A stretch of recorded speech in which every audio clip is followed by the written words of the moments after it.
Վերջին եռամսյակում Ադրբեջանը համատեղ բնույթի 6 միջազգային ռազմական վարժանքի ու զորավարժության է մասնակցել։ Իրանի, Թուրքիայի և Սերբիայի հետ համատեղ զորավարժություններին Ադրբեջանը մասնակցել է օդաչուներով, դեսանտային և փրկարար ստորաբաժանումներով, տեխնիկական անձնակազմով և ինքնաթիռներով, ինչ նպատակ է հետապնդում Ադրբեջանի 3 ամսում 20-ից ավելի զորավարժություն իրականացնելը։ Հիմնականում երկու նպատակ կա զորավարժությունների, այսինքն ռազմական նպատակն է, մարտական պատրաստությունը, հաճախ իրանք քաղաքական նպատակներ ունեն։ Ես կարծում եմ, դա երկուսն էլ աշխատում է երկու գործոններ։ Այսինքն դեռ գիտենք, որ Ադրբեջանը, Թուրքիան իրանք 20 թվականից այդպես գրանով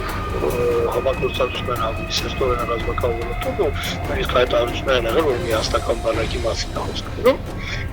Ու այդ զորավարժություններն դա այդ համագործակցության, փոխգործակցության դարձածնելու տարերից մեկն է, ու կարևոր տարերից մեկն է։ Երկրորդը իհարկե դա որոշակի ճնշում է Հայաստանի դեմ,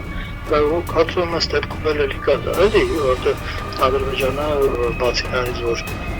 նախկինում գիտենք, որ ռազմական ուժ գործադրել է, իրանք նաև կիրառում են տենց դեմոնստրատիվ ինչ-որ քայլեր ճնշելու համար կամ ինչ-որ զիջումներ ստանալու համար, ու զորավարժությունները նաև դրանից մեկն է։ Իհարկե, Սահմանին ինչ-որ լարվածության հակոստերի երբեք։